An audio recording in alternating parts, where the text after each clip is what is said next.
Good evening, everyone. We're going to go ahead and get started. Welcome to the Fall SWOG meeting, Site Operations.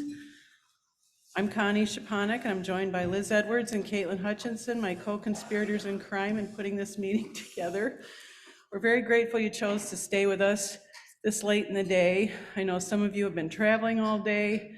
Some of you have been in SWOG meetings all day. Some of you have been at home working all day.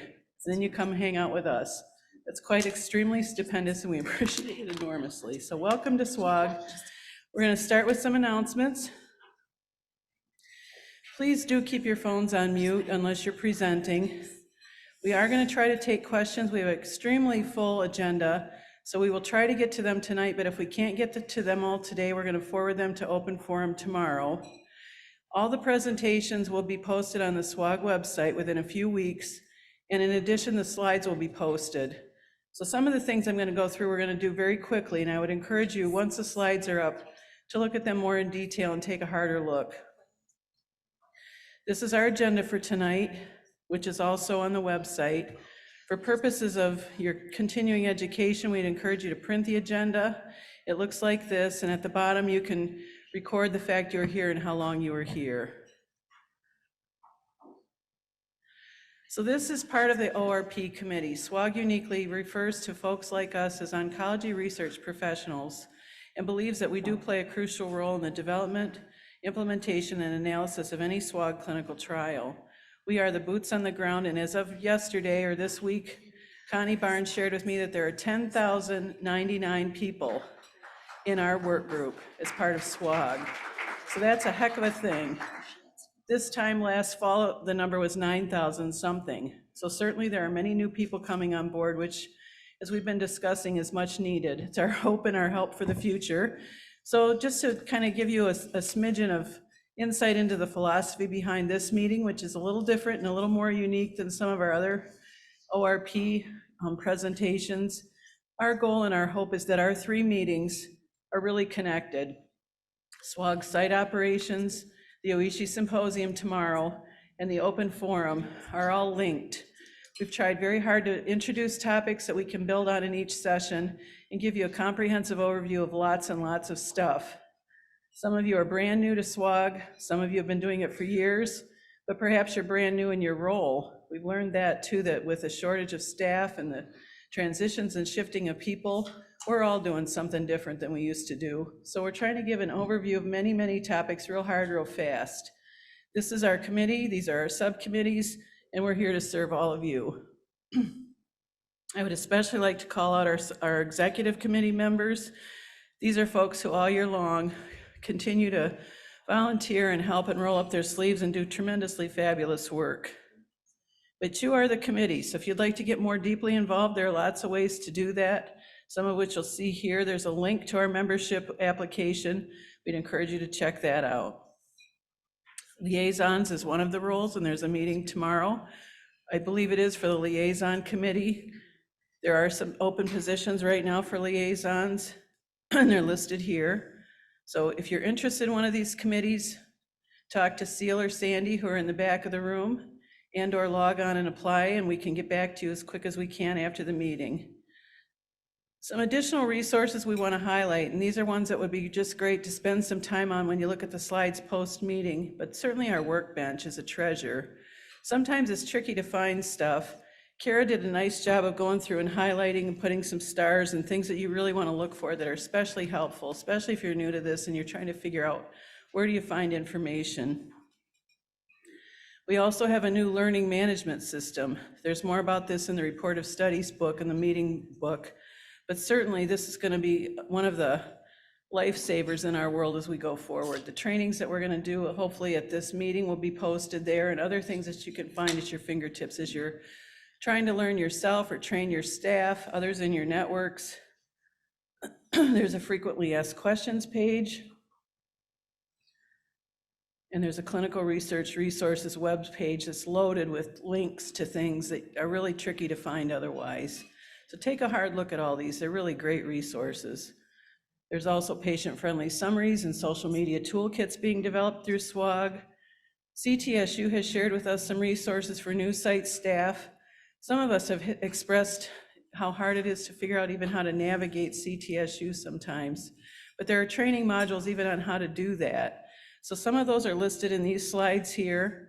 And if you're new to this, and even if you're not, you're just rusty, these are really good to take a look at. So again, lots to look at, more than we can do right now, but take a look at the slides.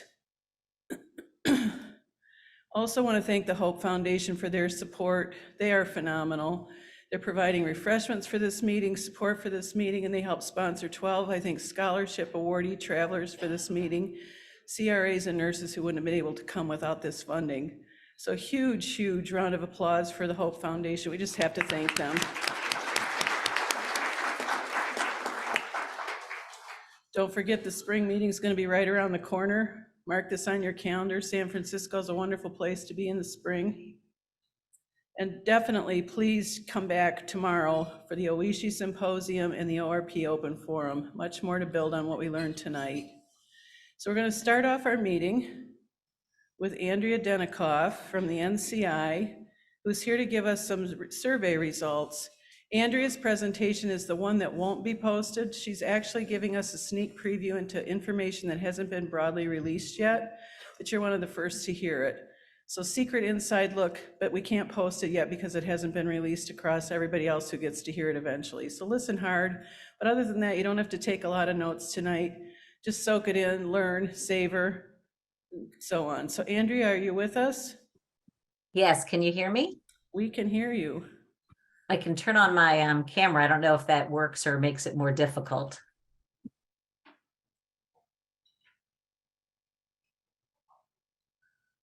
I think just go ahead and let us know when you'd like to advance the slides and the Okay, great. Well, I'm sorry I'm not there in person. I've got a big family wedding coming up, so I had to focus my travel on my family. But I'm happy to be here and share the sneak peek results of the survey. So next slide. So the rationale for this survey and the goals are that every 6 years we have to, as you probably know, we have to recompete the grants for the NCTN. And part of the grant renewal process is to get survey from all the grantees and key NCTN stakeholders and gather input on how the NCTN structure processes are perceived and how people view achievement of the program. Next slide. So actually this survey, we had conducted it in 2016 and 2017. So that one was developed and edited with us along with NCTN, probably got input from you all as well. And so we took that previous survey and just tweaked it a little bit to add some things that were pertinent today, such as how everyone's dealing with the pandemic. We get the list for who to email it to from all the groups. We use some listservs as well, such as the NCORE PI and administrative listservs. And so we sent it out to over 1,500 unique emails, but there was probably a little bit of overlap with some of the listservs. And we opened it for about a month. Next slide. So while our response rate was only 22.3%, or 335 people did the survey, it was actually a better percentage than the last time we did it. So I think it just goes to show you that just people are so busy they don't take the time to complete surveys. But I'm happy at least over 300 did. And who completed the entire survey was 254. Not everybody completed every single question. So I'll share with you what we did learn. Next slide. So we did ask people, what was your group affiliation? And you can see in the far right is the percentage of respondents. And you can see there was good cross NCTN group participation from the entire network, including our Canadian colleagues. Next slide. And in terms of who were the respondents by role, you can see the largest percentage was the group member or site PI. Group study PI was next, group committee chair. And you can see the rest of the different colors. Next slide. And then in terms of area of expertise, this is where we did ask about clinical research administration. And you could see 14% were involved in clinical research administration. And the largest, as you can see, is medical oncology, which you sort of expect from this kind of a survey. Next slide. And then we just wanted to get a sense of disease area of expertise as well. And you can see that not applicable was actually the largest number, and that's probably because of the clinical research administration and also group staff as well. And the other is people reported that they had multiple areas of expertise. But I think this mainly is showing there's good representation from across, again, different specialties. Next slide. So in terms of, we asked a overall satisfaction from 1 to 10. I know it's a very hard concept, but just sort of in general, how satisfied are you with the overall performance of the NCTN? And you can see that over 88% gave an answer in the satisfied range of 6 to 10, and a little over 50% gave it the very satisfied range. And well, we'd all like to do better. I was pleased that when we look back at our results from 2017, we did see improvement. Only 24% were very satisfied in 2017, where it's up to 50% this year. So I see that as a little bit of improvement. And hopefully that's because as we try to listen to you all and work with you all, we try to make improvements where we can. Next slide. So the next question was, overall, how satisfied are you with the degree to which the NCTN is achieving the following goals?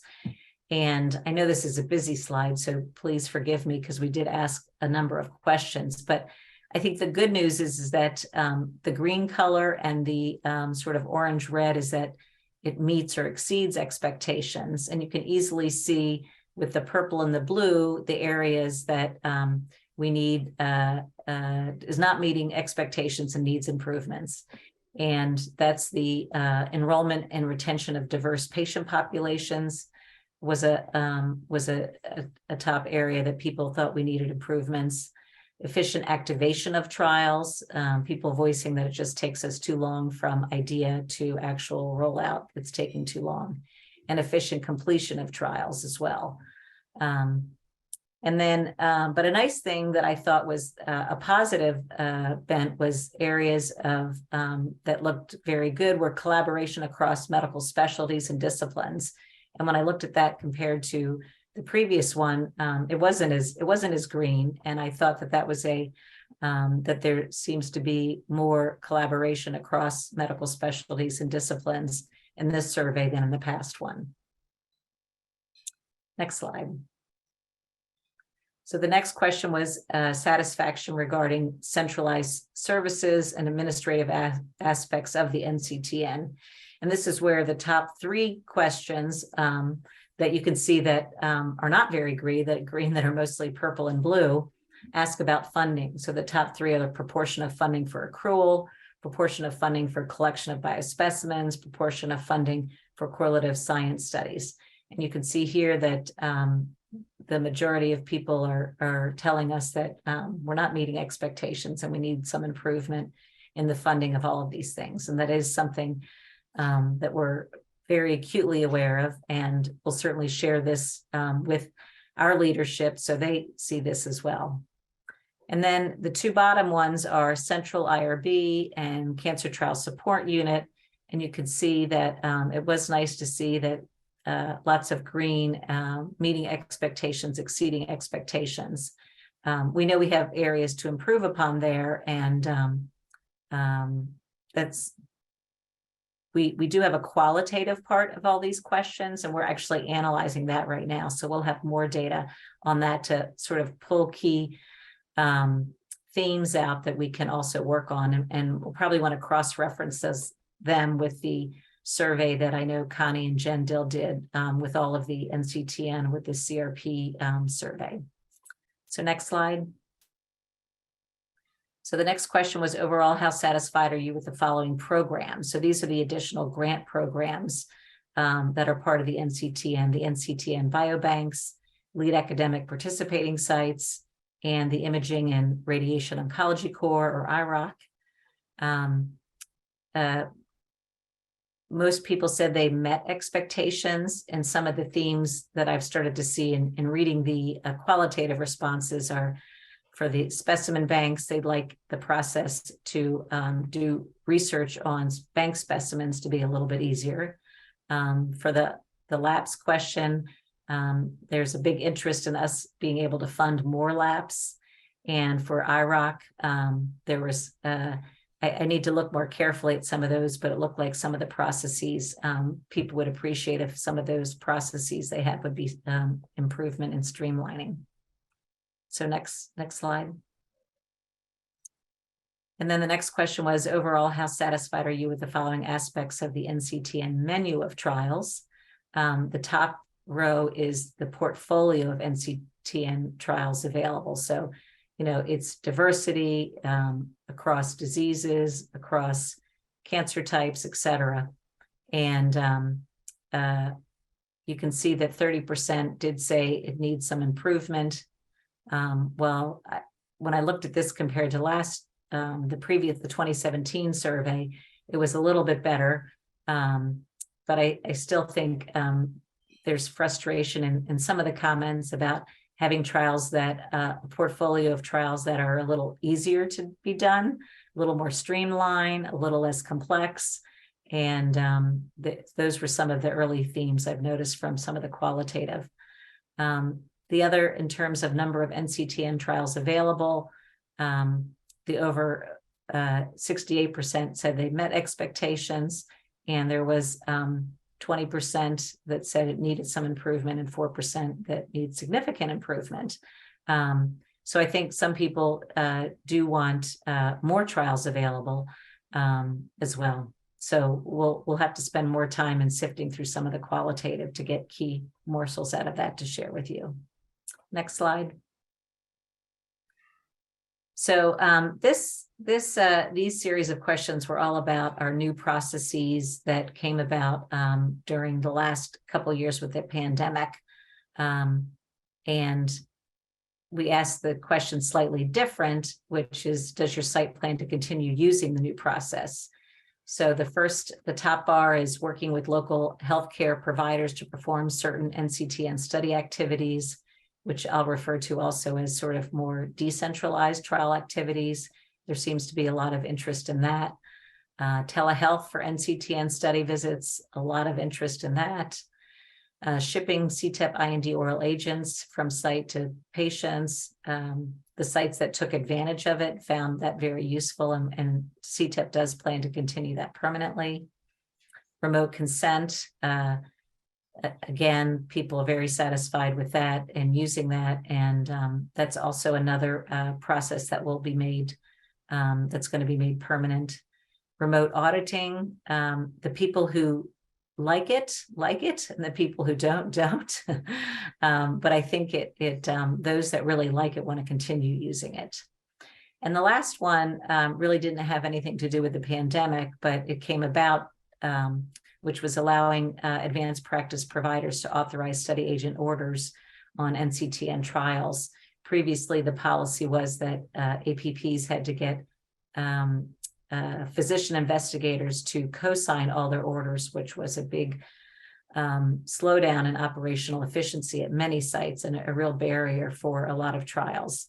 And I know SWOG just had its APP workshop this morning, and I was able to tune into some of it. And it's great to see the SWOG leadership role in this area and rolling out increasing engagement of APPs in clinical trials. So thanks to SWOG for doing that. Next slide.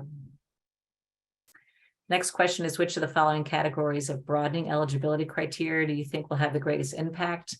And these series of questions really focused on the pilot. I think I came to SWOG and presented our pilot that we're doing. We're prospectively reviewing every NCTN protocol and trying to see if we can broaden eligibility criteria to match that of the ASCO Friends effort that CTEP sort of undertook and created a template and sent that to all the groups to use.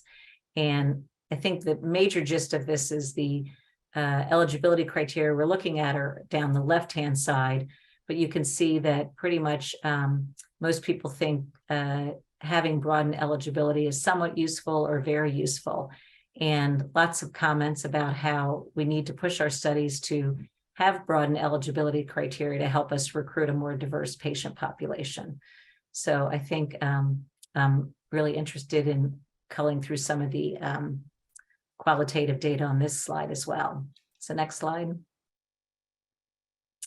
And then, like I've been mentioning all along, part 2 will be the qualitative questions. And thankfully, my compatriot at work, Grace Mishkin, is helping me go through these questions. She has a PhD in health services research, so she's really delving into this. And so we can always come back to you and share that with you.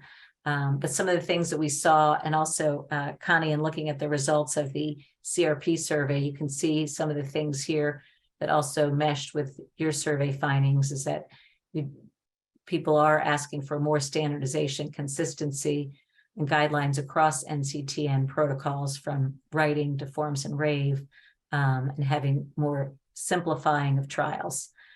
People did actually ask for more intergroup trans NCTN meetings. And again, I think SWOG having a APP workshop this morning that included all of the groups, or invited all the groups to participate. I think that was really terrific. Of course, a big area is I'd love to see an increase in funding. We get asked that in any survey we run. So the budget, unfortunately, is the budget, but we do have new NCI leadership, so we'll see what happens. There was also a theme of how can we foster even more collaboration across the network? How can we enhance recognition across the network, such as areas of authorship, joint leadership, and how can we encourage or include more junior PIs on more studies? How can we activate our trials and be more timely and more efficient?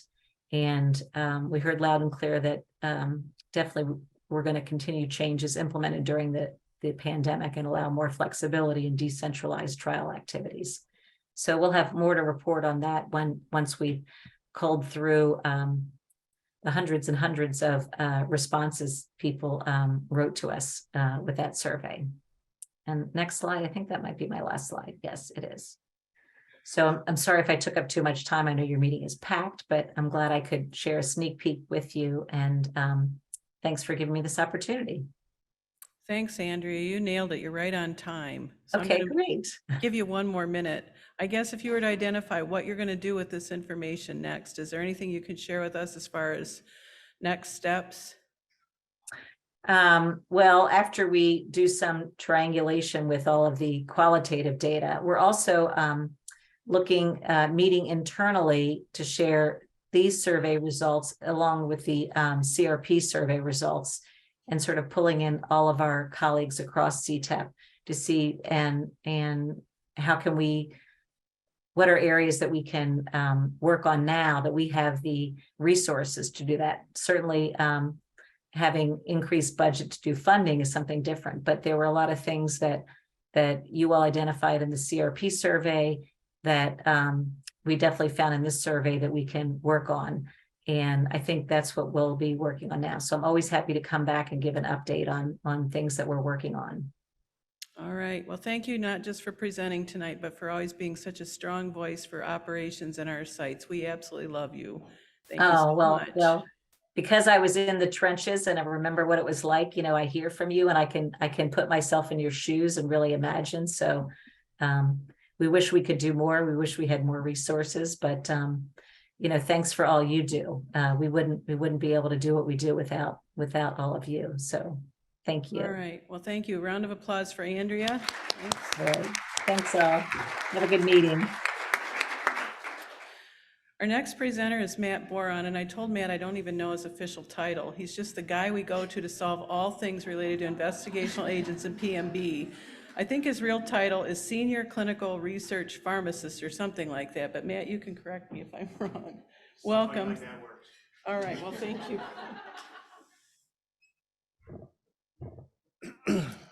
So thanks for having me here to talk about the pharmaceutical management branch and some changes that are upcoming with us, and some exciting things and some kind of scary things.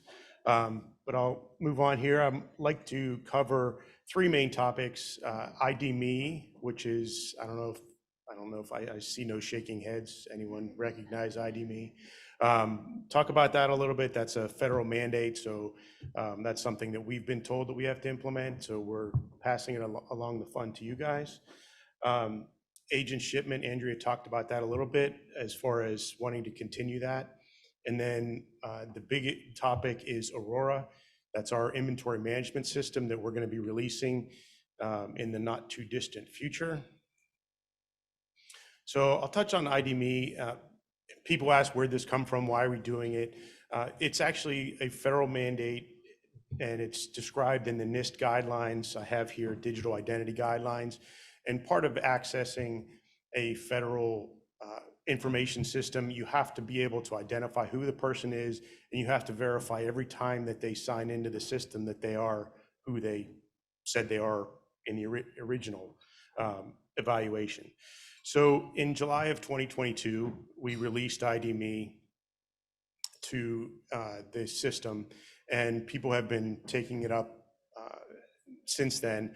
It's not easy to do, but it's, I don't know if anyone has an ID Me account, but you have to go into the application and provide either a passport, a social security number, or a tax ID number to start the process.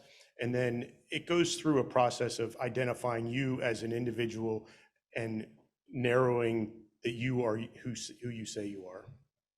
And then the multi-factor authentication, that's something that you're probably familiar with when you sign into your bank. You get a text on your phone, you have to put the code in. That's the second part. ID Me is a company that we identified through our research when we were looking into this that can do both. So they've been selected, and they've been our partner along the way. If you have not gone through the process, I have a little graphic here to explain what you have to do to get to a full-fledged ID Me account. If you have an IAM account, when you sign into one of our systems, it's going to give you the option if you'd like to set up an account, and it'll walk you through that. If you're new to the system, I know Connie just said that there's a lot of new faces on the committee. If you sign in, set up your IAM account, you're going to get an email. It's going to take you right to ID Me. So you won't have a choice if you're new to the system. You're going to have to set up your ID Me account. Otherwise, if you're an existing account holder, you can wait until July of 2023 when it's going to be required. You'll be locked out of the system at that point. So once you get in, you submit your information, create your ID Me account, and then at the end, there's 2 points here that I want to bring up as far as where we've seen problems for people linking their accounts. At the end of the whole process, there's a button that you have to push that says allow to share your information with CTEP. If you don't push that button, you're not going to complete the process. So make sure if someone's having issues, make sure that they've done that part of the process. Once you have that set up, you will have your ID Me credentials, and those will be with you forever. And you will not be able to use your CTEP IAM credentials after that. Here's just a screenshot of the second issue that we've seen a lot of. This is just a screenshot of the registration and credential repository, or RCR, opening screen. If you see the circle there, you have CTEP, IAM, ID Me, and NIH. Those are 3 different tabs, just like on an Excel spreadsheet. If you set up your ID Me account and you try to use your ID Me credentials in IAM, they're not going to let you do that. So make sure that you click on that ID Me tab, and then you'll be able to sign in. ID Me has right now over 100 million accounts, 100 million profiles. They work with the Social Security Administration, they work with the VA, and they work with the IRS. So it's a known entity. They keep your information secure. They have a lot of privacy protection guidelines within their system. If you have questions about the application, why we're doing it, what we're doing, we do have a CTEP page that talks about the federal side of it and why we have to do it. If you want to look more into that, feel free. If you're looking for something to help you sleep, there's the NIST guideline. You can look at the digital identity guidelines, dig into those all you want. And then ID.me actually has an NCI face page within their application, and they talk more about the ID.me stuff, ID.me side of things. We talk about why you have to do it, what we're doing, and how we're doing it. But both of those are useful resources. And Joyce is actually going to talk about that tomorrow at the OISHI. And then there's going to be some representatives from ID.me and the contractor that we work with within the NCI to answer questions if you have any at the second session. It's the IRB session. Andrea touched on the investigational agent shipment option. This is something that we came to agreement with during the pandemic when people weren't coming out, weren't able to make their visits, but we wanted to make sure that we could keep them on trial, keep them on treatment. So we relaxed the rule to allow CTEP IND oral agents to be shipped directly to patients. This is restricted to CTEP IND. If you're working with other sponsors, other IND holders, you have to make sure that that SOP, that permission is there too. So keep in mind when you're thinking about this, it's CTEP IND agent. We have a link, I have a link at the bottom here where it goes to the letter. We've made this a permanent policy, and right before this meeting last week, I was looking into more information, and I found out we have secured permanent funding for this. So you'll get some information in the CTSU newsletter in the coming months where you'll be able to ask for reimbursement through the CTSU. There'll be a form on there. I don't know all the details about it, but you'll have access to do that.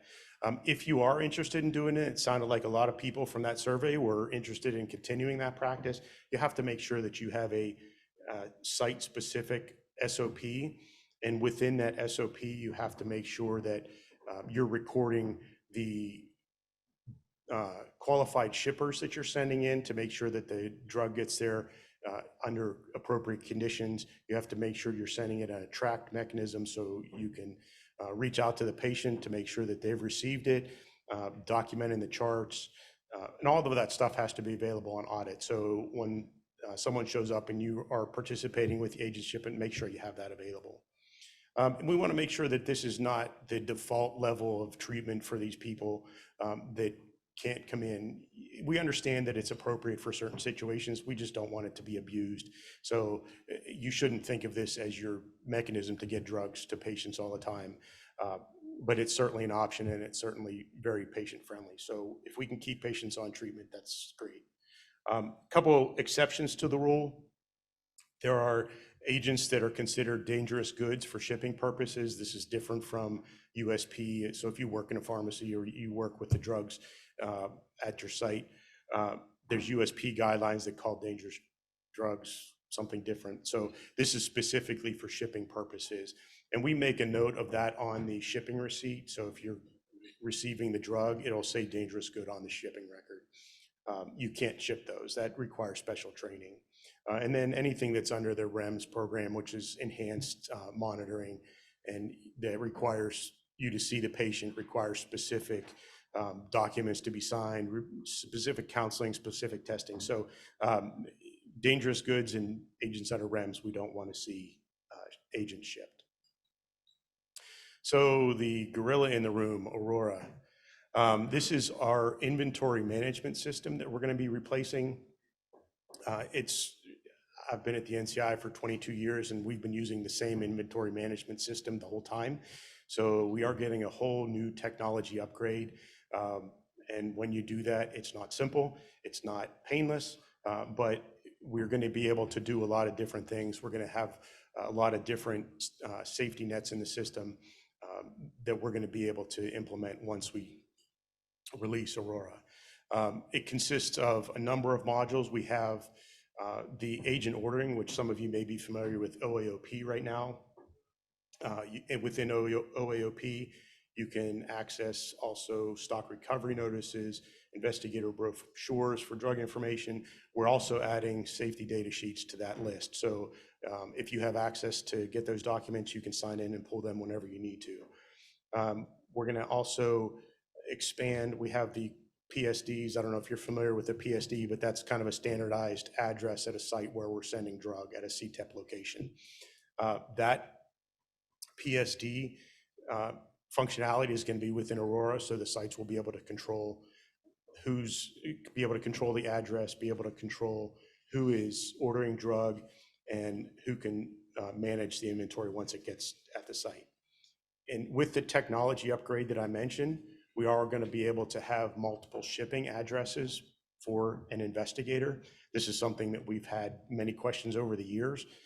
Why can't I ship it to the other practice site?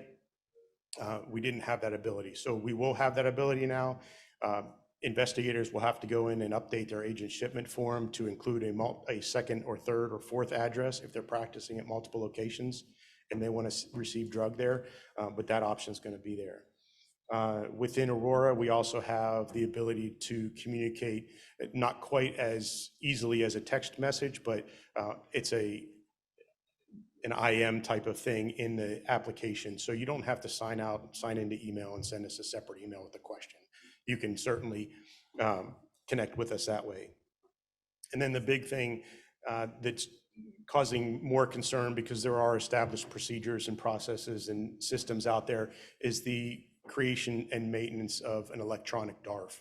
So we have a range of sites out there now that use paper for everything. And then we have some that have built their own system, and we have some that have an existing system that they bought off the shelf.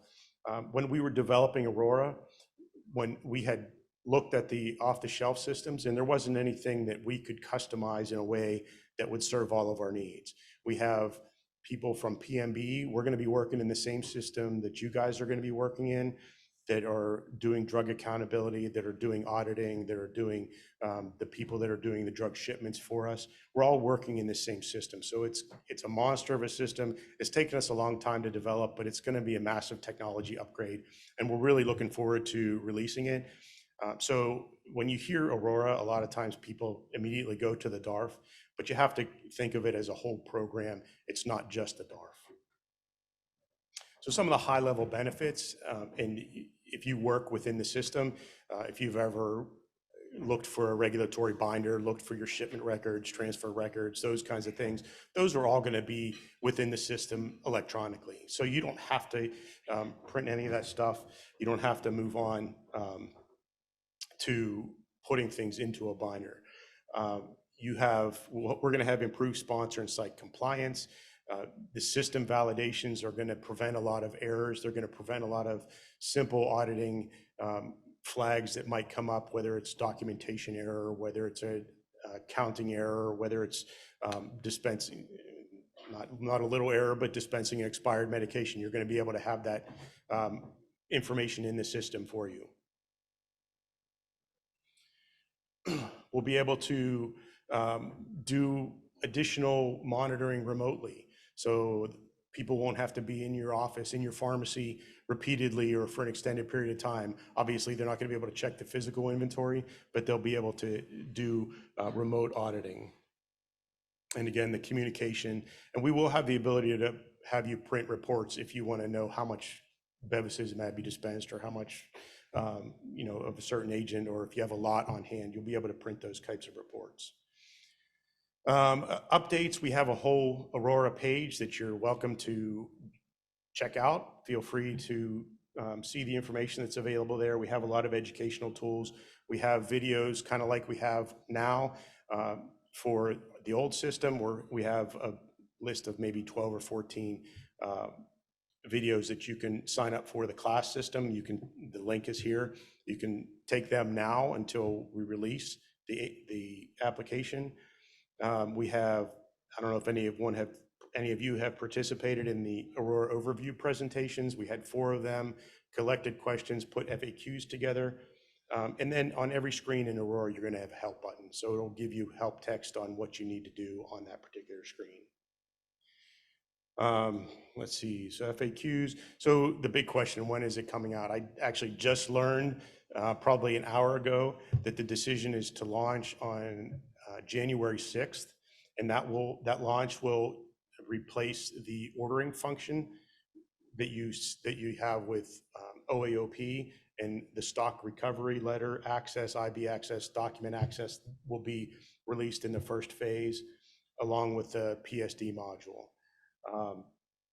OAOP will shut down, and we're going to redirect you initially to the Aurora application, but OAOP will shut down. We are going to have on January 6th, sometime probably 8 p.m. Eastern time-ish, OAOP will go down, and you will not have access to it for anywhere from 24 to 48 hours while we transfer all of the data from one system to the other. So plan accordingly. And then the phase 2, the eDARF module, that we hope to release that a month or two after the initial release, and then transition to requiring that 6 months after. So once January 6th, we're looking at maybe August, September for requiring the DARF to be through Aurora, so the eDARF application. So if you have questions, feel free to email us. Feel free to sign up for our listserv. We send out updates as we get them, and you'll be able to access the learning modules to get you started. This is an example. This is just a picture from the web page. It shows you basically if you had access to it before, you're still going to have access to it. And then always we have PMB after hours. You can certainly email us with questions, or you can call us during business hours at the PMB number. Sure. Take any questions? We're going to get them in the chat for tomorrow. So you can see that we're going to keep Matt really busy during this meeting and for the next year to come. He's been an ace already and a big help to many of us as we're trying to ramp up and educate our sites. But continue to forward your questions in the chat. We're going to talk more tomorrow. Matt's coming to all 3 of our sessions. We're putting all kinds of stress into his life. He'll be at the Oishi, and then he'll also be at Open Forum. So thanks very much, Matt, for all you're doing to make sure this is a reasoned, logical rollout as much as possible with such a massive undertaking. We really appreciate it. Thanks. All right, our next presenter is joining us virtually from CTSU, and it's Ryan Wilkins, who's a regulatory specialist and a voice from CTSU about regulatory topics. Ryan, are you on? I am. Can you hear me? Yes. Take it away. All right. Thank you, Connie. Hello, everyone. My name is Ryan Wilkins, and I'm the Assistant Project Director at the CTSU Regulatory Office. Today, I'd like to speak with you about some of the common regulatory challenges that we've noticed sites have been experiencing recently, as well as some practices that we hope will help alleviate those challenges. Let's get started. Next slide, please. Here's the agenda. There's a lot of info to go through in a limited amount of time, and I'll introduce each section as we go. So let's keep moving. Next slide, please. We'll start off with local IRB approvals. Next slide, please. Majority of IRB approvals that are processed by the CTSU come from the NCIC IRB. However, as you can see, the CTSU still processes quite a few local IRB approvals as well. The data points required for the entry of an IRB approval are listed here. I would like to draw your attention to the protocol version and the IRB number. These are the required data points that lead to the most site inquiries performed by the CTSU Regulatory Office. Next slide, please. The version of the protocol reviewed by the IRB must be provided with the submission of all local IRB approvals. For initial IRB approvals and IRB amendment approvals, the protocol version must be provided on the valid IRB approval document.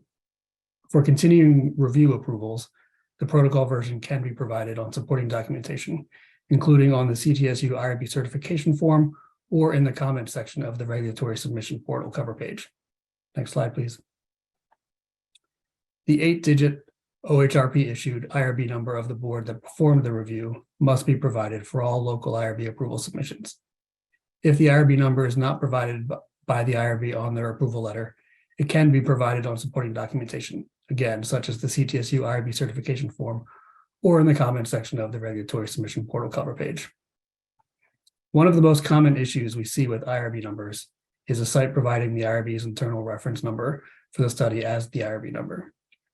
Another source of confusion for IRB numbers is what IRB number to provide when the approval was granted via an expedited review. The IRB organization should choose the most applicable of the following scenarios: the IRB number of the board that the designated reviewer is a member of, the IRB number of the board that the expedited review will be reported to, or the IRB number of the IRB organization's primary board. For example, IRB 1 if the boards are designated by number, or the applicable board if the boards are designated by the type of studies reviewed. Next slide, please. So local IRB approvals are submitted through the regulatory submission portal on the CTSU website.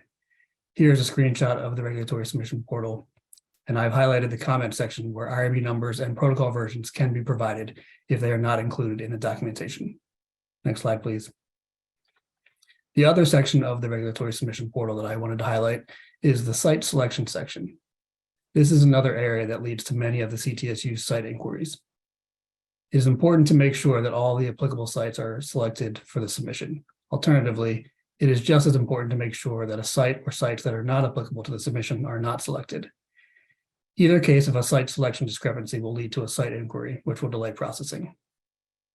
The small red box shown here highlights the site not listed, search, and select sites checkbox, which the submitter should use if they're trying to send a submission for a site that is not included in the list in the Pick from My Site section directly above the checkbox.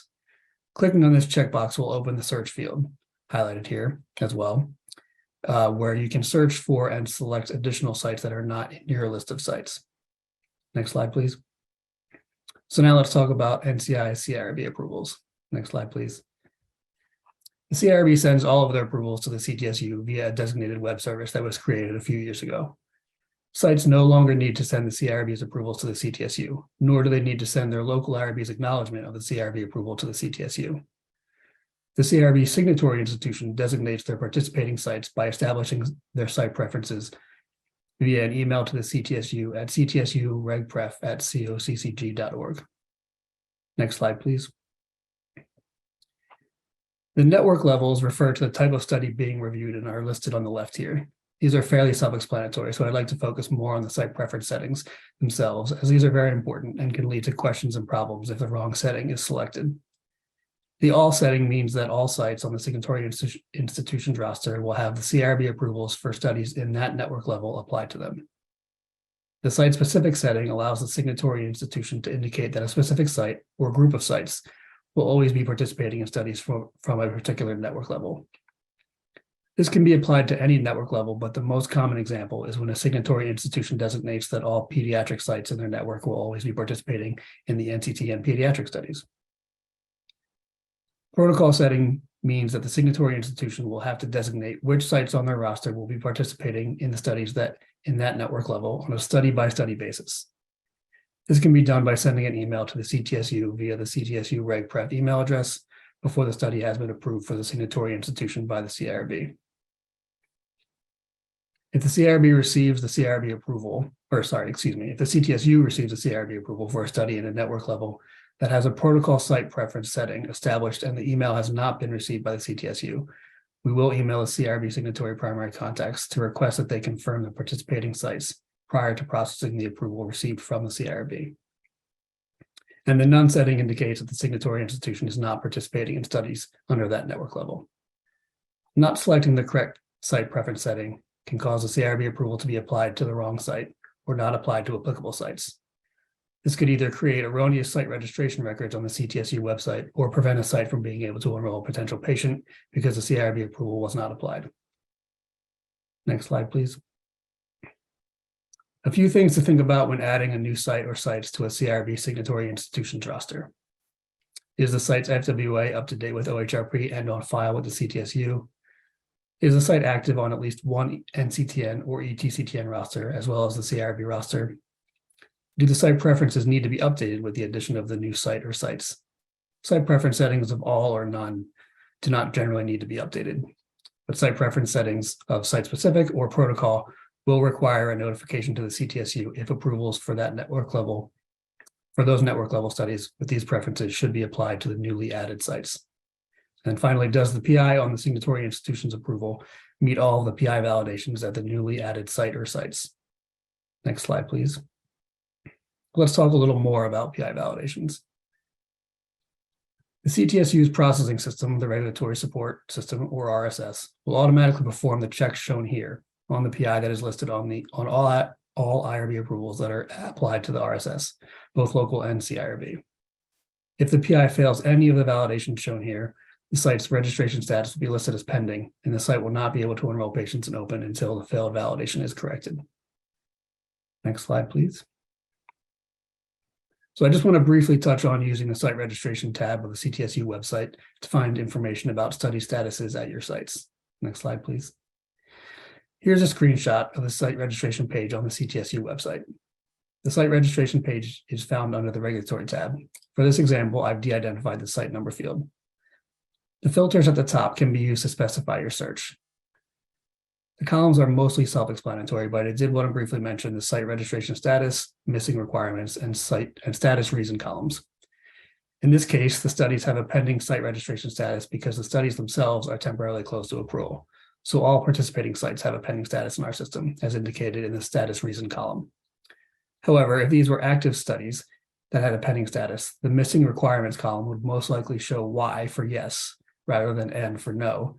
And the status reason column would provide more information about why the study is pending at that site, most likely related to the missing requirements. Along with checking the status reason column for more information on the pending status, you can click the I button in the missing requirements column to get more information about the requirements. Let's take a look at the missing requirements I button, even though in this case there are no missing requirements and the studies are pending because the studies are temporarily closed to accrual. Next slide, please. And this is a screenshot of the pop-up that appears when you click the missing requirements I button. Again, I've de-identified this example, but the site and PI would normally be listed here as well. Required for enrollment indicates if the requirement must be on file with the CTSU before a site can enroll patients. If there is no check mark in the required for enrollment column, that means that the site should still complete and submit the requirement to the CTSU, but they do not need to do so before enrolling patients. The required by date for requirements that are needed prior to enrollment will list the actual required by date until that date has passed, and then will automatically switch to prior to enrollment, like in these examples. The LPO review required field indicates if the lead protocol organization has indicated that they would like to review and approve the submission of the requirement before the CTSU can collect it in the RSS.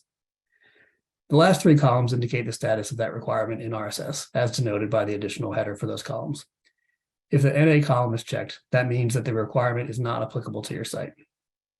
If the received column is checked, that means that a submission for the requirement has been sent to the CTSU and is being reviewed.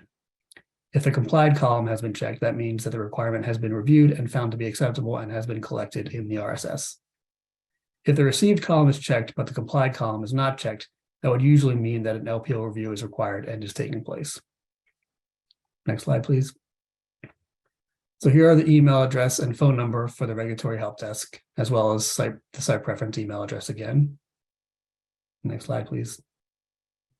I know I went through that very quickly, so I provided my direct contact info here in case anyone has any questions about any of the information provided. Thank you for your time, and a special thank you to Connie, Caitlin, and Liz, and all SWOG for inviting me to have the opportunity to speak with you today. I hope it was helpful, if quick. Thanks again.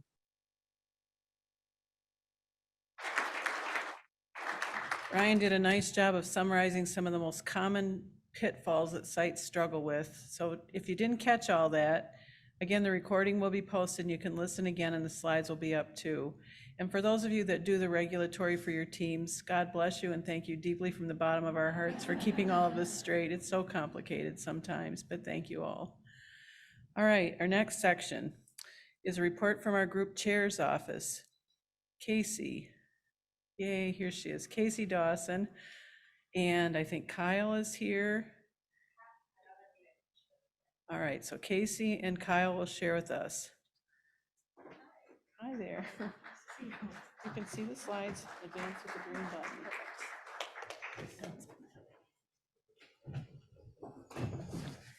Hey, everybody. You can come up. Sure. Just awkwardly stand here together. We are so excited to be here in Chicago, and we always appreciate the opportunity to come and listen in and speak with you all. This is kind of a department meeting. I am from the group chair's office in Portland, as is Kyle. But this talk is going to be more about some topics we used to touch on at the ORP Open Forum, which we haven't done in, it's been a couple of years since we did the old-fashioned round speed dating style roundtable. So we thought it would be a good idea to talk to you all about NCAs and funding for SWOG trials.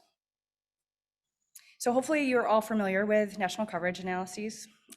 We actually worked with you, Connie, and many other folks here on an ASCO effort to standardize coverage analyses process across the groups. And so you should be seeing these for all the groups.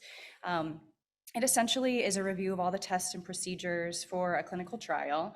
And we put it against the standard guidelines and coverage rules to make sure that we aren't going to run into any billing problems, or we try to alleviate any billing problems ahead of time as we do study development and budget prep.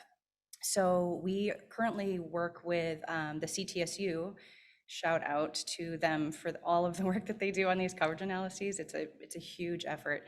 And they provide NCAs for all trials. We also do an internal coverage analysis. Shout out to the team here who does those here for SWOG and SWOG CTP. We want to identify any issues that we might find later on. So during study development, we're constantly checking guidelines against the study calendars that are being developed. I already said why we do this. We do it for budget and study development purposes, and for you, we think it's a guide. It's a great guide for you, we've heard anyways, that you can start off to decide whether or not you're gonna participate in SWOG trials. Once these are finalized, they are posted to the CTSU dashboard, and you can also get there via link off of the SWOG website. We are not going to go in depth into NCAs, but I've heard that there may be some collaboration with your team maybe for a later internal NCA deep dive. And I'm looking at Chris because she knows all the details on that. I'm going to hand it over to Kyle.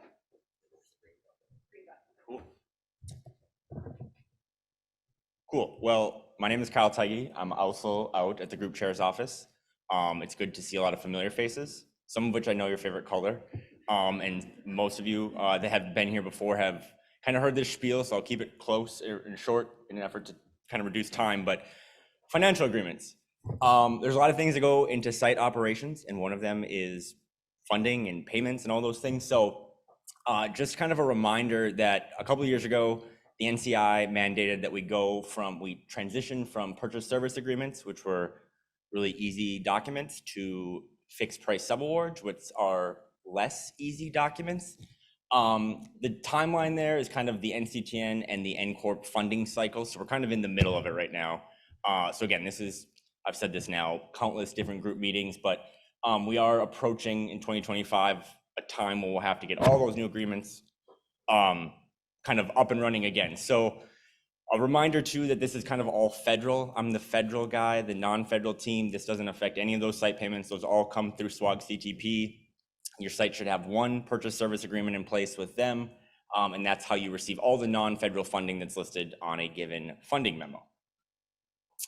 Just again, a big review, but SWOG doesn't accept invoices for any federal site payments. Payments are instead triggered by a variety of things that are on that funding memo. So like a base intervention when you enroll a patient, entering a bunch of information into open.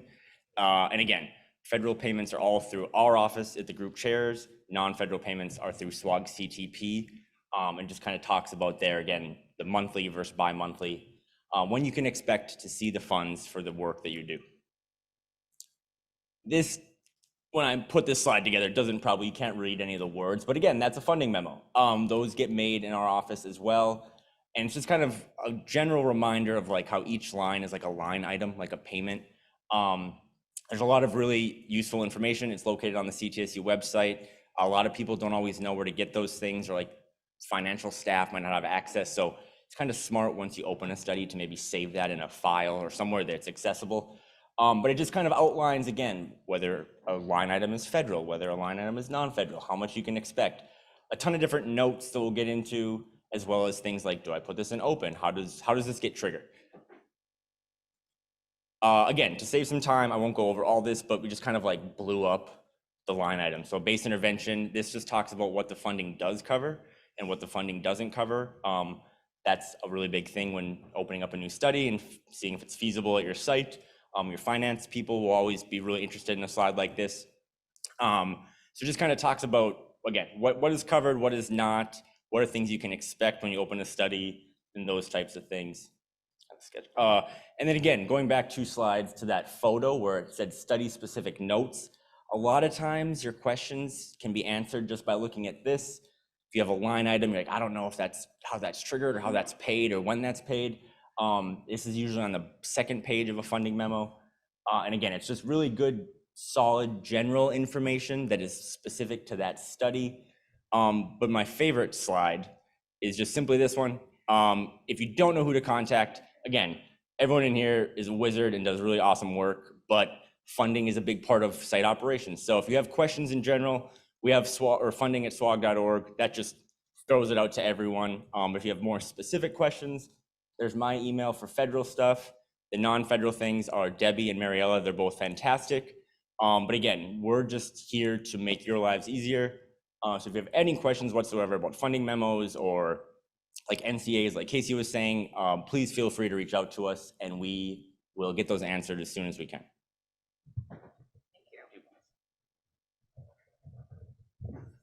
So I really appreciate all of the work that you do, Kyle, and he is right. If you have questions or have feedback, or if a funding memo doesn't make sense, please let us know, because we use that as a guide to make things better. So don't hesitate to reach out. It occurred to me as I was sitting in that seat like 10 minutes ago that some of you might not know what SWOG-CTP is, and I don't have a slide explaining that, but we have been super busy, and I'll tell you all about SWOG-CTP. So it is the mechanism to collaborate on fully industry-funded studies. And so Kyle just talked about federal funding, and there's a component of a lot of our trials that also have non-federal funding. And so we collaborate with pharma all the time on most of our trials. SWOG Clinical Trials Partnerships is solely non-federal funding. And so we have to use completely different infrastructure. And we've been working on developing processes and putting that infrastructure in place. So we have been developing studies with several industry partners, some of which are listed here. We've got 3 trials formally approved. One is slated to go to ERC review next month. So things are moving really quickly in that realm. And I've just listed some of the active collaborations and the spaces they're in. So we, with you in mind, tried to keep things as straightforward as possible. And we tried to make it look a lot like SWOG studies as much as we could. So the sites you'll be contacted via email about trial opportunities. We do need to complete short study feasibility assessments for CTP trials, which is obviously different than our standard SWOG trials. We will be using a central IRB, and we will be posting NCAs for all CTP trials. So another thing that's going to be different is that we've got Velos clinical trial management system and Florence electronic trial master files that we'll be using to streamline site communications and regulatory efforts. The CTP update forum happened earlier today, and there were many, many more details about the studies in the works. That recording will be posted to the website if you're interested. You can also find out news and exciting stuff at the SWOG-CTP website, and there's a link to an email address as well. That is all I have. I'm here all meeting, so if you have questions about any of this, please get in touch. Thanks.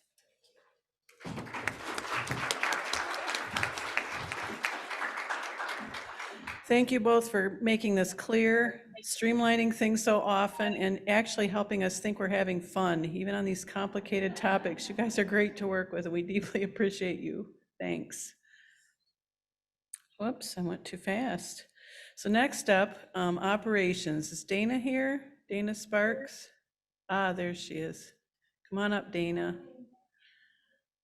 So Dana is our Director of Operations located in San Antonio. Come on up to the front so everybody here can see you. You don't get off the hook that easy with us. Come on down.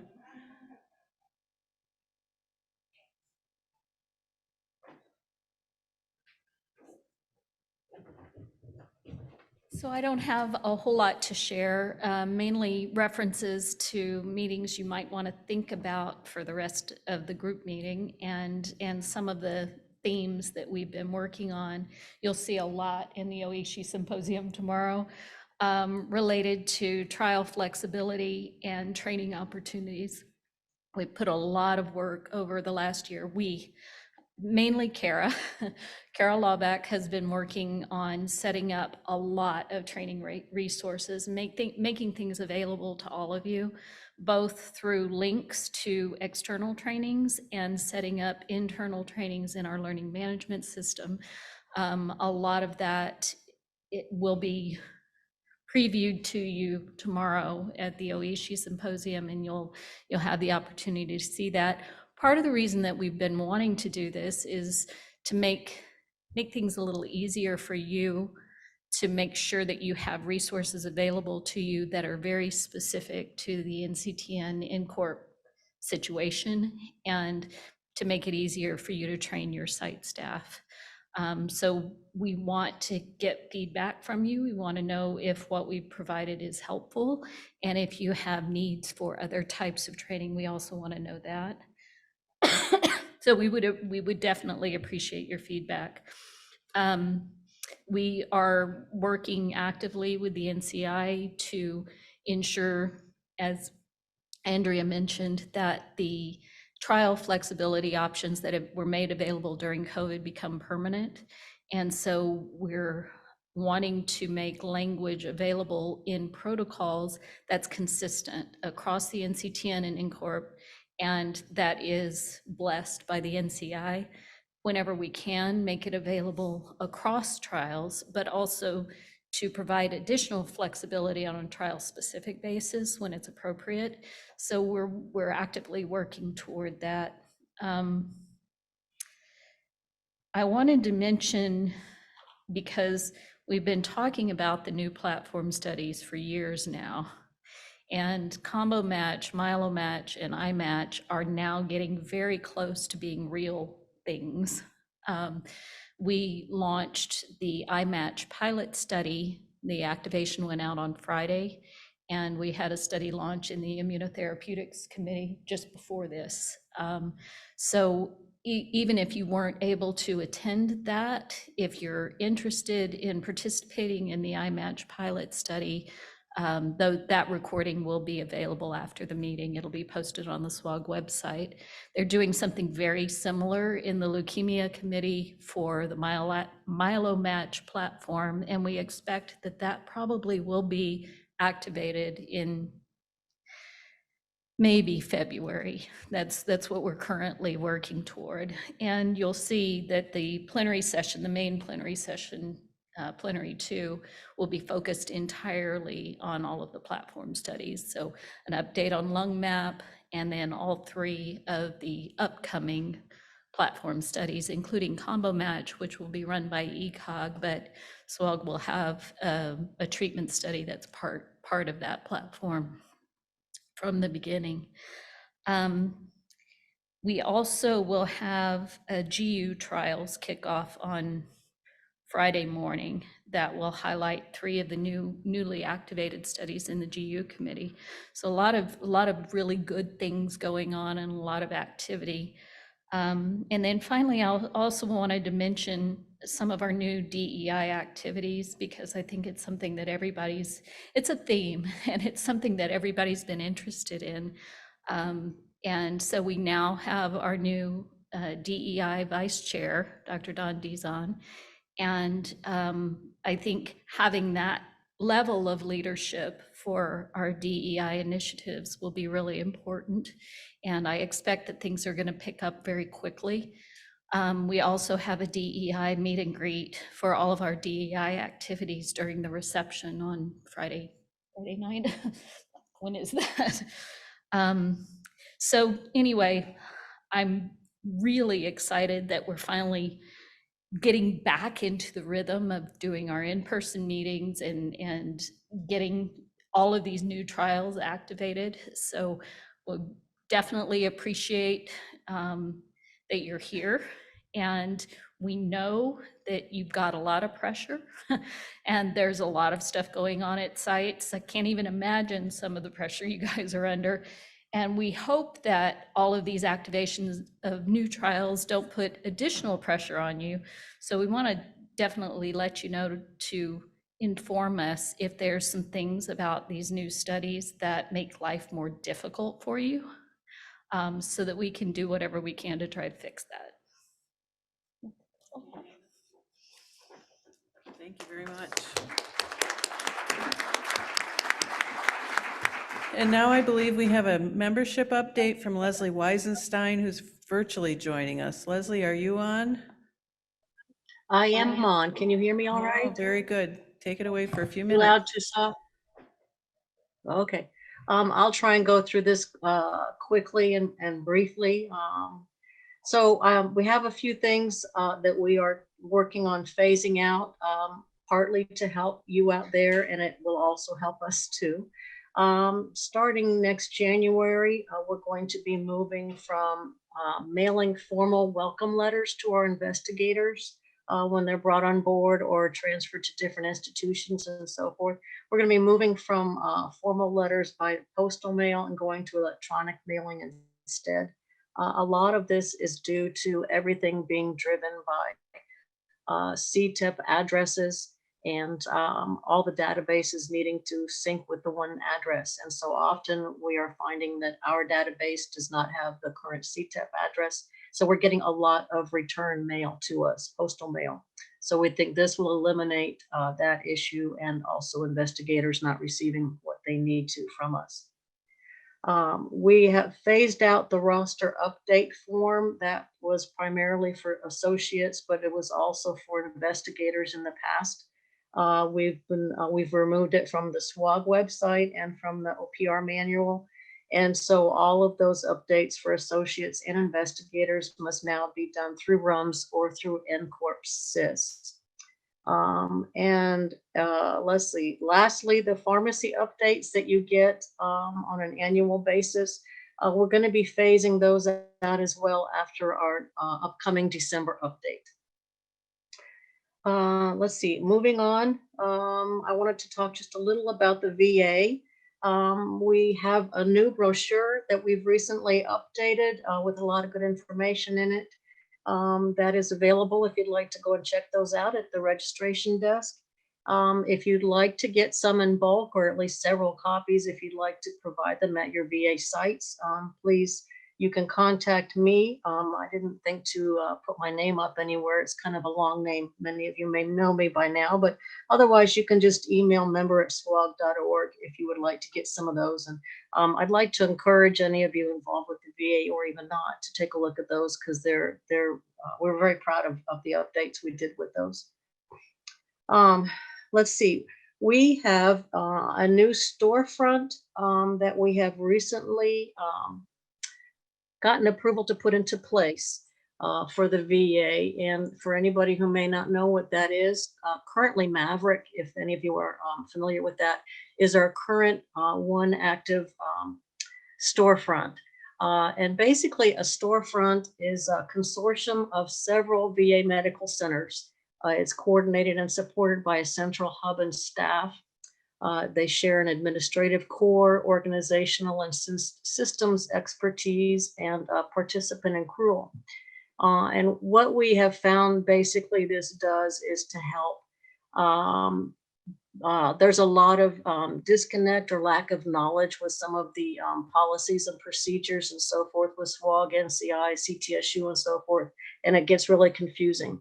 And so many VA programs aren't likely to have the on-site expertise and so forth. So having a trained staff at a storefront hub can help guide those consortium sites through the required processes and help eliminate some of those roadblocks they run into. And we also have heard there are a lot of smaller VA oncology programs, and especially early in development with NCTN, and they often have a difficult time meeting accrual requirements and so forth. And so combining accrual under a storefront model can help to address that issue. So in a very small nutshell, that's what a storefront is. We were very pleased that the Hope Foundation helped put something in place to give us approval to bring on a brand new storefront. And my understanding is we've gone through the application and approval process. My understanding is that that is going to be announced as to who the new site will be at the general plenary session this coming Friday. Let's see. We are also, as far as trying to grow and develop the VA more within SWOG, we're seeking something called a VA Program Development Team Volunteer. Basically, what we've done within the VA committee, we've created a VA Program Development Team to help coordinate the growth of the VA program within SWOG and assist VA institutions with sharing local site development issues and processes, developing SOPs, best practices, templates, and help promote clinical trials in the VA system. So we have a few people on board, and we are looking for additional individuals who have an extensive inside knowledge of the VA system to join the team. If anyone's interested in that, you can send me an email or again, contact SWOG, member@swog.org, and we can provide you a more detailed job description. I don't know for sure. Connie Barnes may have a handful of those with her in the back there that she could hand out if anybody would like to take a look at that job description. And I did want to mention, we didn't have any real updates on either the SWOG website or the VA workbench updates, but I did want to let you know that we do have a lot of work in process. We just haven't been able to put as much time into that in recent months, but we are working to get some more things on both areas, and we'll hopefully be able to provide you some updates at the next group meeting. And I think that's all I have, unless Connie over there has some additional membership information to hand out to you. Thank you.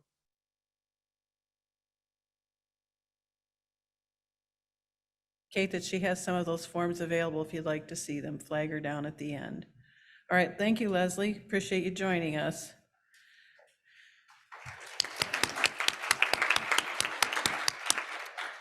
Next up, SDMC updates from our Statistical and Data Management Center, Kathy Rankin.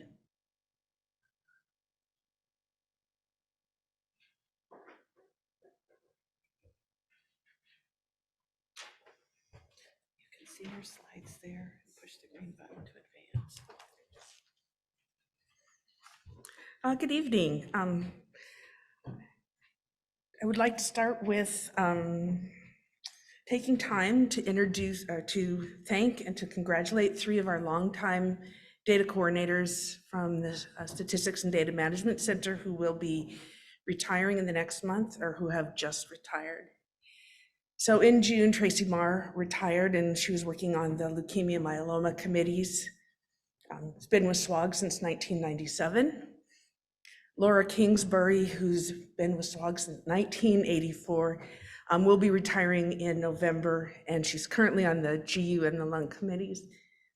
And then Donna Mara, who's program manager for our clinical monitoring, will also be retiring this November. So it's been an honor to work with them both, or all 3 of these people, for so long. They will be missed, and we're excited for their new adventures.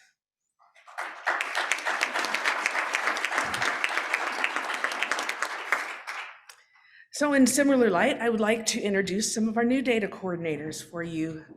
I think Manny Carbonda started earlier this year, and he's working in the cancer control and prevention committees. Aubrey Gilmore started on GI and breast, I believe this summer, and Daria Chigina, also new data coordinator on lymphoma and myeloma committees. I believe also started this summer. We also have Kevin Meralda, who's joining the lung committee, and Matt Gosby, who's on leukemia and melanoma committees. So I'd like to welcome them all, and please be kind and gentle to them when you call with questions. And now just kind of a common theme. We've heard Dana talk a little bit about the 3 new platform trials, and I'm going to present just a little bit and show kind of pictures of how these are going to run, and you will be able to catch a lot more information Friday at the plenary session. As Dana had said, the plenary session will be, I think, all completely on Friday with these trials. So in addition to our existing precision medicine trials, LungMap, Alchemist, and the MATCH adult and pediatric trials, we will be starting 3 new initiatives, Combo Match, which will be looking at adding targeted agents to other anti-cancer therapies. MyeloMatch will be tracking treatments in AML and MDS using investigational and current agents. And we have iMatch that will be utilizing centralized profiling to calculate the tumor mutation burden and genetic expression profiling in treating patients. So with Combo Match, it's a precision platform trial with the hypothesis that genomically driven addition of targeted agents to other anti-cancer therapies will improve outcomes in patient populations. ECOG Akron is coordinating the screening trial, which will be number EAY191. And then the targeted treatment trials will be coordinated by any of the cooperative groups. So in Combo Match, participants will be registered and open after a physician orders genomic testing from a designated laboratory. Treatment trial assignments will be based both on clinical as well as genomic data. And once assigned participant treatment once assigned to a particular treatment, participants will be registered through open to the assigned treatment trial. And then participants could potentially be reassigned to other treatments upon progression. So all of the Combo Match treatment trials will have that EAY191 study number, but it's going to be followed by a suffix, which will identify which of the coordinating groups which group is coordinating the specific treatment trial. So the one SWOG coordinated treatment trial for Combo Match is EAY191S3, where that S3 suffix identifies that it will be a SWOG coordinated treatment trial. EAY191S3 will be looking at the efficacy of adding ipatasertib to paclitaxel in patients with AKT mutated advanced non-breast solid tumors. And we're anticipating that the Combo Match screening and the initial slate of treatment trials will activate potentially sometime, I think February is what Dana was saying, similar to the MyeloMatch trials. So MyeloMatch has a SWOG coordinated master screening and reassessment protocol. I think that's MSRP. And it will assign participants to an appropriate clinical trial if there's one available.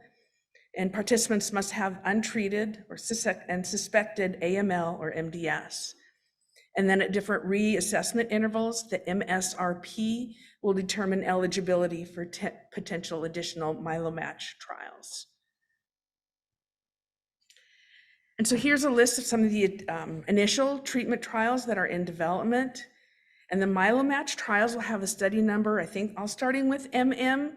And then the next set of digits identifies the tier. Here, example, that it's the untreated is the tier 1. And for patients who've been treated on a previous MyeloMatch induction regimen, be the tier 2.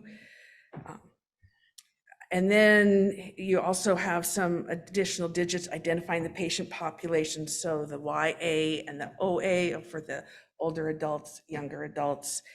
And then again, the last suffix, the S01, 02, S03, that's going to be identifying the coordinating group that's coordinating the treatment trial itself. And then iMatch, S2101, recently activated, I think last Friday on the 14th. And it's a pilot study, and it's for patients with advanced refractory melanoma or squamous cell head and neck carcinoma.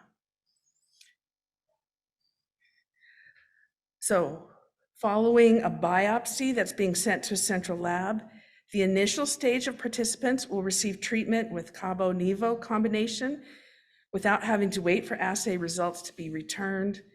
And then after assessing the feasibility of that, the second stage of participants will need to wait and have their assay results returned before being stratified to and re-registered to the Cabo-Nivo combination.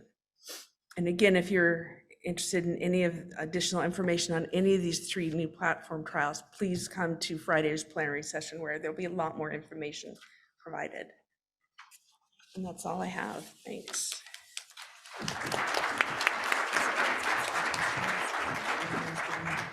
Lots going on everywhere. No one's exempt from a massive change, right? Well, what would site operations be without a quality assurance update? And here with us tonight is Laura Gonzalez to go through some highlights and pitfalls and challenges sites face and commonly asked questions. So thanks, Laura, for being here. Turn it over to you. Hi, y'all. So my name is Laura Gonzalez, and as you can see, I'm not Elaine Armstrong. So that's the first thing. So if you're shocked, yes, Elaine retired. Okay, so the scaredest one in this room is me. But fortunately, she has agreed to stay on as our quality assurance consultant. So we can all breathe a big sigh of relief. Again, mostly me, because she is my lifeline. So there have been some changes in our department, obviously. So now I'm the quality assurance manager. Maggie Spillers is my right-hand man, so she is our quality assurance assistant manager and also is continuing to be our SAE coordinator person, kind of, sort of. She's overseeing that. We still have our core team of quality assurance nurse auditors. Rose, y'all know Rose Ermite, Heather Hillman, Michelle Phillips. We've added 2 new non-nurse auditors to our team, Allison Ariano and Sabrina Barretta. Roxanne Bates, y'all may know, she's been with us for about a year. Rose Hardesty, Rose number 2, she's a new nurse auditor for us. Then Tina Rosas is our newest nurse auditor. She's back there in the back. And then we also have 2 new SAE coordinators, Misty and Dominique, who are helping Maggie in the day-to-day operations. Our 2 QA associates that are administrative assistants, Catherine and Landra. We could not do our jobs without them. They basically herd the cats that are the QA department. And then, of course, Elaine, our quality QA consultant, who again is just like my lifeline. So just some of the updates. Our big focus this year has been on updating kind of our training, our FAQs. We're focusing on that as most sites have gone through a lot of turnover and we've got a lot of new folks at sites. So we're trying to update the QA portion of the SWOG website. So we have a lot of things for y'all to look at and a lot of things for y'all to use as resources.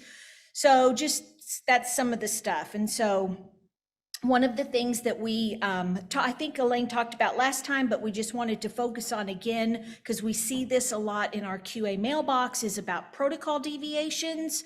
So SWOG follows the CIRB guidance on protocol deviations, that if it's a potential unanticipated problem, if it's continuous or serious non-compliance, that is what the CIRB wants reported. That is what SWOG wants reported. So if you ever have a question about whether or not it needs to be reported, you can follow the CIRB algorithm, but you can always reach out to us if you think if you're not sure, and then we can walk you through it and we can help you decide whether or not it needs to be reported. If you have a local IRB that you're reporting to, there might be some other additional reporting that's required. And so you would always want to follow the local IRB guidance and requirements for reporting. But if you're under CIRB for your protocols, then you would just follow that guidance.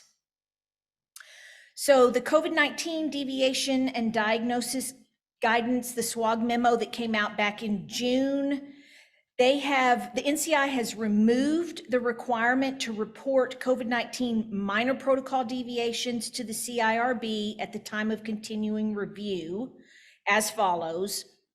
The requirement started for all trials with continuing review date on or after July 2020 and will end for all trials on June 30th, 2022.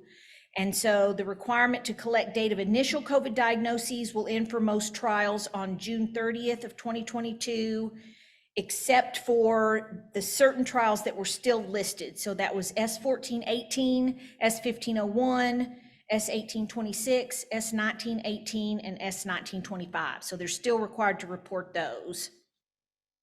So then RAVE has been modified to remove the COVID diagnosis and deviation form, so you don't have to report it anymore in RAVE.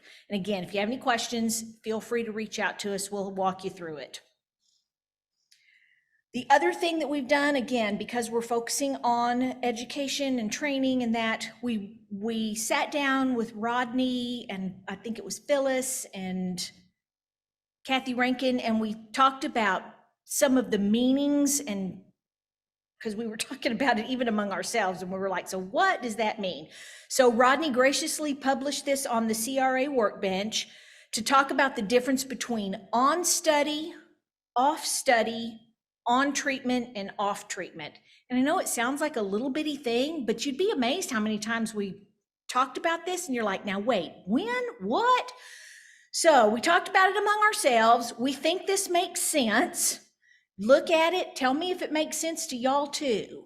On study is the time from registration in open through completion requirements, including follow-up. On study, right? Off study is when the participant is no longer receiving protocol-directed intervention per Section 7. And that can include surveillance and observation if they're not getting, like a drug per se. The site has submitted an off-treatment notice and all follow-up requirements have been met. This includes the infrequent occasions when participants are no longer able to be contacted for further follow-up. Off study. Make sense? Yes? Okay. On treatment is the duration of time when participant is receiving protocol-directed intervention per Section 7. Again, that can include surveillance or observation.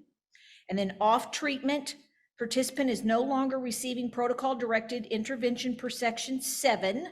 The site has submitted an off-treatment notice, but is still submitting follow-up requirements per protocol. Yes? Does that make sense? Okay, I see some heads nodding. Yes, it makes sense. Okay, good. Want to make sure we're all singing off the same sheet of music here. So QA is back to the new normal, whatever that means to whatever it means. So we just wanted to look at what we were doing in 2021 and 2022. So in 2021, we did 69 on-site audits. We did 306 remote audits. This is treatment audits and registration study audits. In 2022, as of 8/31, we did 73 on-site audits and 141 remote audits. So the QA team, all the nurses and the non-nurse auditors were ready and willing to come to your site, depending on what your COVID guidance is, if you want us.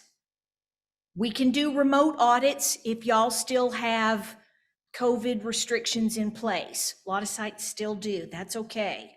So it's up to y'all. So what we have been doing is we've been sending out our audit emails is saying, You know, what is your preference? What is your site allowing? If you want us to come on site, we'll do it.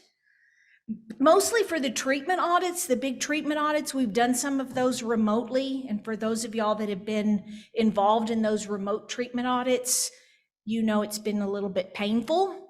We can do it, and we're willing to do it if we have to, but it's probably not the favorite way to do it, right? The registration studies, we can still do remotely, you know, for one case or two cases. It's probably just as easy for y'all for us to do it remotely. We can still do that. But again, as QA, we're ready, willing, and able to come to your site to do your audits, but we're flexible. And so we will work with you and your team to do whatever is going to be easiest for y'all and whatever is going to make the most sense for y'all. So that's what we have to say. So if anybody has any questions, I'm here for the whole time. Maggie's there in the back. We're happy to answer questions. You can reach out to us anytime through email. That's it. Thank you.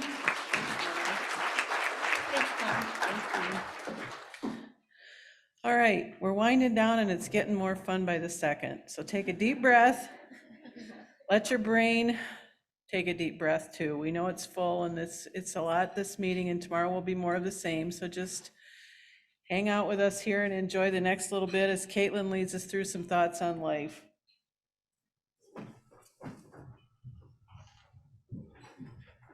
Well, good evening, everyone. I'm hoping that we can kind of roll through and finish a long first day of the conference, thinking about how hard everyone's working and has continued to work and make research happen the last few years.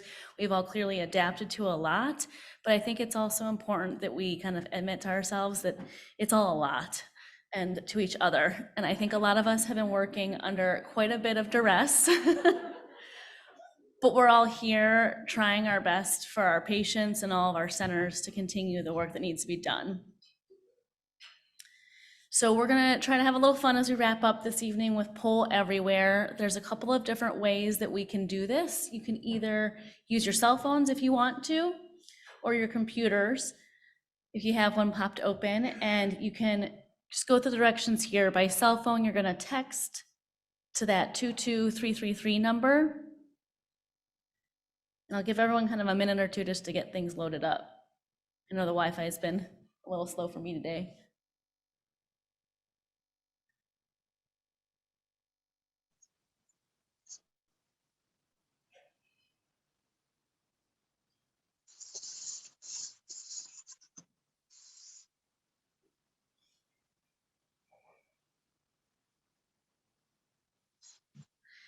So I'm gonna move along because it looks like most of you have got your phones ready and are kind of waiting on me.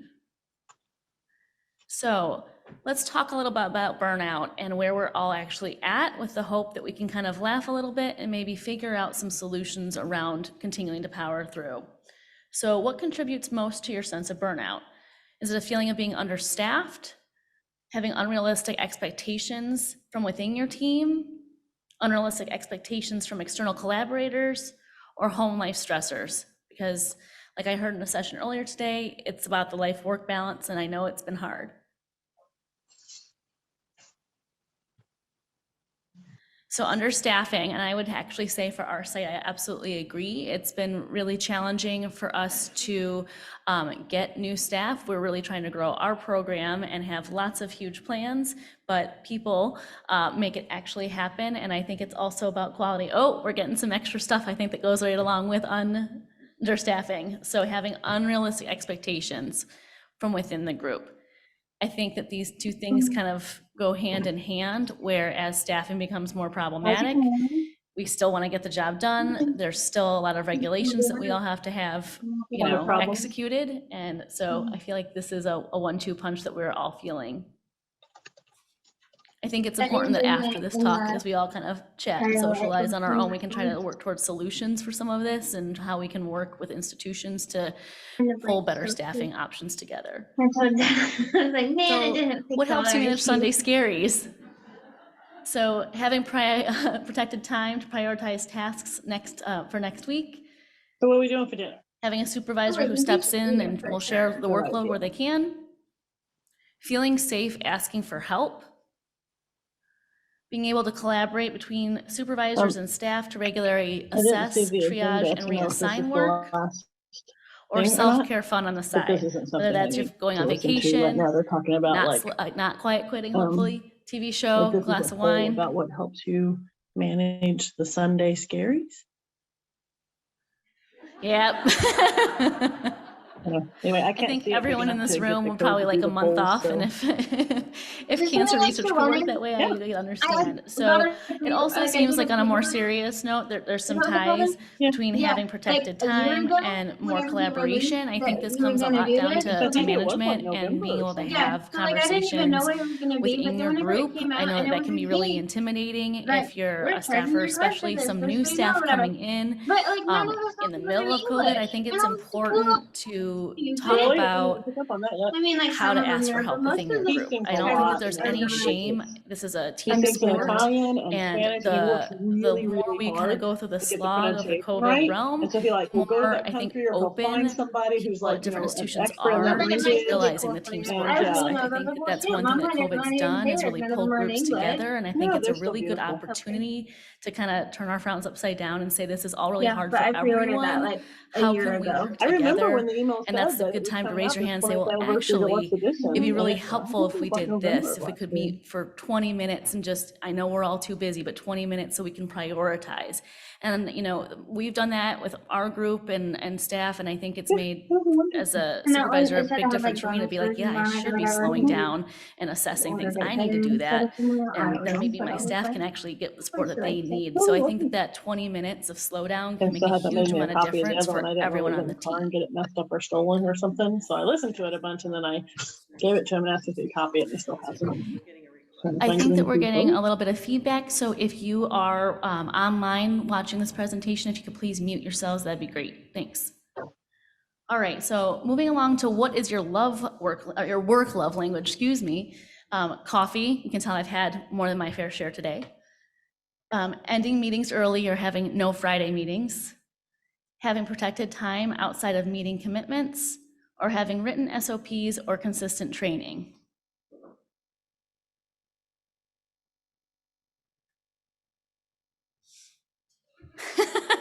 Okay, I get your point. I'm trying.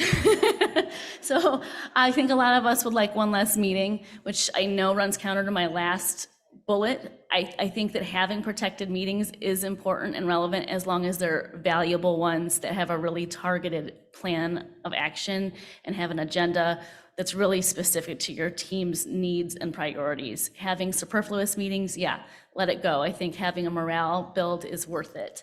But it looks like everyone has lots of different love languages here, and I think it's important to say that you should speak within your team about what's the most important, not just as a main group where there's a spread, but what's important for your team, and then reassess that on a regular interval, because as studies kind of ebb and flow, needs change. And sometimes it's all about having a coffee delivered to your desk when you're not expecting it, really making your day go. Sometimes it's saying, just go home already, the work will be there tomorrow.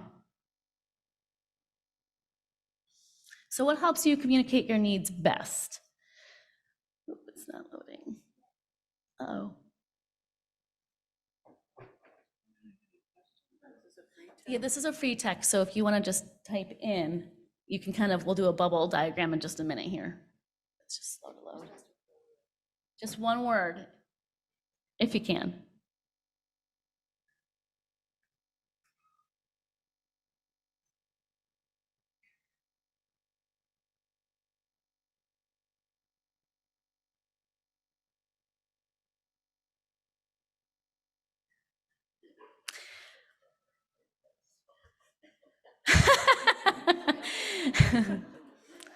So we're seeing a lot about honesty and trust, and there's also about communication, and we're seeing some other fun words that might go right along with that. But I think trust and honesty and support within the team, alcohol might be one way that we talk about honesty there. That's good. So I think all of these come together to kind of speak to how we all really want to have a healthy work environment. All of us being overworked, we can all kind of work together. And if we have an open, trusting, supportive environment, I think it makes it a lot easier to double down and get the job done. But I think that there needs to be a balancing act. And again, working within your teams, wherever you fit within that, whether you've got your supervisor or you're new or have been around for 20 years and just know everything and are the go-to person. It's important to share information with each other and to be able to say, I don't know, but let me find out, or can you help me find out? So I think we're kind of all there, and a lot of the smaller pop-outs here really speak to aspects that help that. So for me, again, that coffee would be in giant, giant letters. So what helps you with the work-life balance the most? Being able to have a flexible schedule, a set schedule, a compressed schedule, like a 4-10s type of routine, or being able to work from home.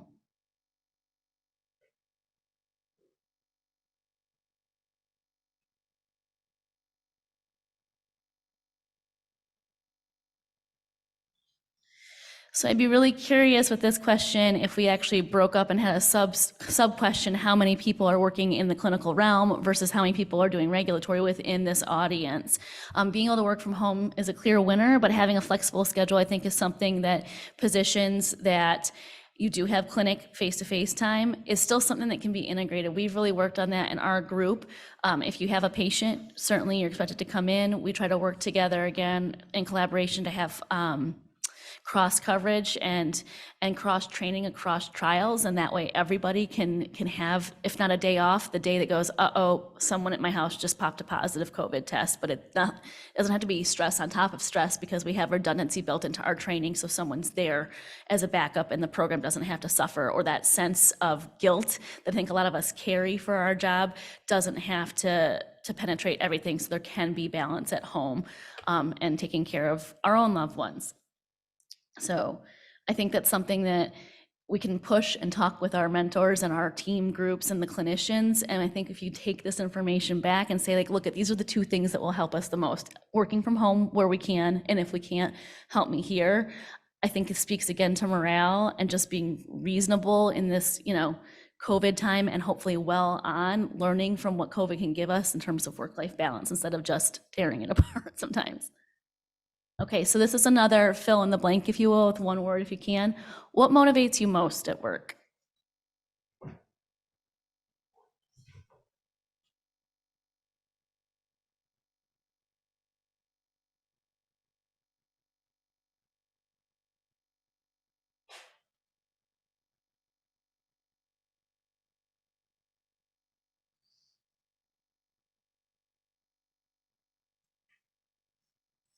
So I love that we're seeing a lot of smaller terms kind of all coming together about the team and working together and learning, but that patients, even in this image, are centered in a big way.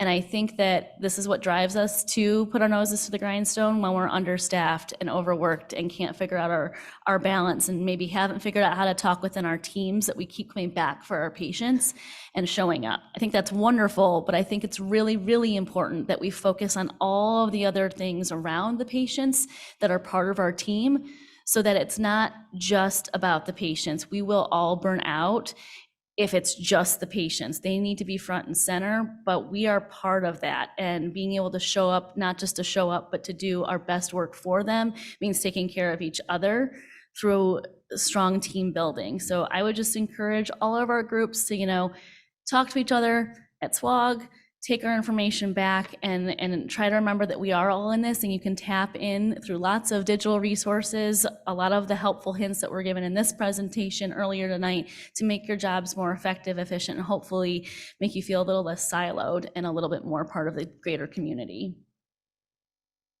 I'll hand it back. Well said, well said.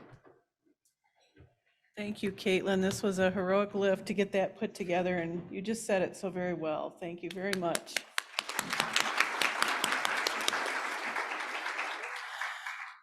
Well, thank you. Just thank you, everybody. We do want to thank our speakers especially. I'm looking at Matt because boy, oh boy, we're putting him through his paces. But all of you who've helped us and continue to help us. Courtney Willie, who behind the scenes is like the meeting coordinator extraordinaire, even down to picking our favorite dinner. God bless you, Courtney. And then our site ops work group members, Liz and Caitlin. Special thanks to both of you for all the months we've been working on this. Deb and Joyce, Deb Bergman, Joyce Toller, Education Committee co-chairs. You'll certainly see the fruits of their labor hard and fast tomorrow. And then all of you, I mean, look at the hour of the day this is at the end of such a long, long stretch. And this is a heck of a SWOG meeting, cram-packed, jam-packed, and you're here, learning, growing, trying to help. It's just phenomenal, the dedication that we can see in this room and online. So thank you all for what you do. Have a very good night, sleep fast, sleep hard, see you in the morning.